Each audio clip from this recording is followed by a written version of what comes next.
এই ছোট দেশ, জনসংখ্যা অনেক বেশি, আমাদের চ্যালেঞ্জ অনেক বেশি। আমাদের সচেতনতার কোনো বিকল্প নেই, সক্ষমতার তৈরি কোনো বিকল্প নেই। এই যে ঈদুল আজহা আসতেছে, জানি না কত প্রাণ হানি ঘটবে। প্রতিটা ঈদে ব্যাপক সংখ্যক প্রাণহানি ঘটনা ঘটে।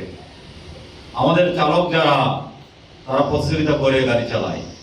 আমরা যাত্রী যারা, আমাদের ভিতরে সচেতনতার ঘাটতি আছে। কত দ্রুত আমি আমার কি যেতে পারি, আমার আশ্রয়স্থলে আমি যেতে পারি। এই যে প্রতিযোগিতা, অসুস্থ প্রতিযোগিতা, এই প্রতিযোগিতার কারণে প্রতি বছর ঈদের সময় বিশেষ করে সড়ক দুর্ঘটনায় আমাদের ব্যাপক প্রাণহানি ঘটে। সড়ক দুর্ঘটনা, অগ্নি দুর্ঘটনা, আমাদের পানিতে দুর্ঘটনা। এই দেখছেন গত বছর ঈদের সময় আমাদের রাজবাড়ী গোয়ালন্দ ফেরিঘাটে কি একটা ভয়াবহ দুর্ঘটনা ঘটলো। যদি চালক সচেতন হতো, আমরা যাত্রী সচেতন হতাম যে না এখন গাড়িটা ফেরিতে উঠবে, আমরা নেমে অবস্থান করি।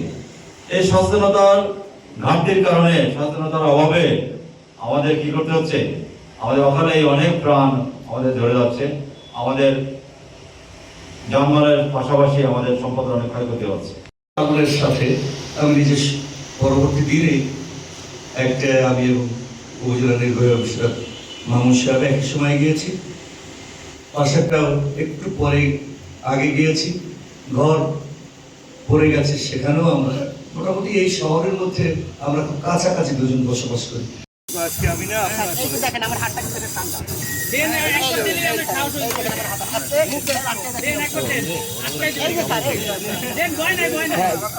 ভাই একসাথে চাইপে ধরেন, হ্যাঁ একসাথে চাইপে ধরেন, হ্যাঁ আমি হাত দিয়ে রাখছি, সমস্যা কোন জায়গায়? নলটা বন্ধ করেন, হ্যাঁ চাইপে ধরেন, চাইপে ধরেন। আমি ওনার লাগে দিই। হ্যাঁ আবার এবার যাও পারবে, যাও যাও যাও ঠান্ডা যাও, এটা একবার দিলেই কি হয়ে যাবে, বেজিকের মতো কাজ করতে হবে। আমি তো কোনো কিচ্ছু হবে না। দিয়ে নলটা চাইপে ধরবেন, নলটা চাইপে ধরবেন। এবার সবাই আরেকবার ফ্রি ভাবে করে দেন। আমি আঙ্গুল দিয়ে হ্যাঁ দেন ভিতর দেন, সবাই সবাই